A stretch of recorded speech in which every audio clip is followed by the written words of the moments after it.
Hello, ladies and gentlemen, Greg Michalowski from ForexLive.com. This is a Forex quick look. I'm going to take a look at the dollar versus Canada the day after the Bank of Canada cut rates by 25 basis points. What has the price action done on a follow-through? What has the price action done in reaction to all the fireworks that we saw in other markets and trading here today? I'll talk about that in this video, so let's get started.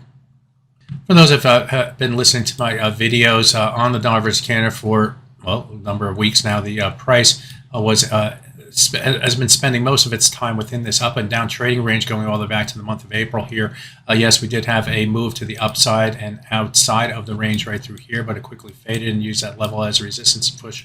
Moving to the downside, we came up to the level and found willing sellers again. Right here, we came up to this upside and found willing sellers again here, and it was trading this week that the price moved into this area. And this is when the Bank of Canada did announce their interest rate decision, and we saw the price actually move a little bit above the level right here and a little bit below the level right here, this yellow area right here. But the momentum could not be sustained in either direction until later in the day when the price started to extend to the upside, breaking out to the upside, targeting the high price that we saw going back to this day in April, our extreme up through here. And lo and behold, that momentum continued and took the price above that yellow the high from back in April. But it quickly faded and started to rotate back to the downside. And we started to use this yellow area right up here as a resistance push to the downside. What I haven't really talked about is what defines this yellow area. And if I take this 4-hour chart and I scrunch it up even more, you have to go all the way back to this period back here in the month of October and November, where this was originally developed. I took different highs and lows extending up to another extreme, but these levels all through here formed this little swing area before the market rotated all the way to the downside right here. So this was a ceiling, and we had similar to what we saw here in this extreme right here. We had extremes up through here that took the price up to 138.98. That would be another target on the top side. But in addition to this high price finding resistance within this yellow area started back here, the move in trading here today extended above, yes, the high price from 2024, but not above this longer term swing area up to 138.55. So half of the job was done. The other half wasn't getting above that level, and we started to rotate back to the downside.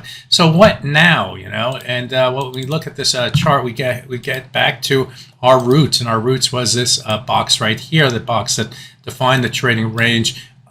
Sans this level, this breakout right here, and we're back. We move back into that area just briefly and rotated back to the upside. It would have to go back below this swing area to increase the bearish bias to give sellers more confidence that, well, the high's in place, but it didn't. We only came right a little bit down to the high of that swing area and found those willing buyers to come back in. So we are back above this red box, and that's good for the buyers who, let's call this a move to a new high, correction down, and a rotation back to the upside. The correction was somewhat modest and came back down into what was the old resistance area and found those willing buyers. So the buyers are more in control.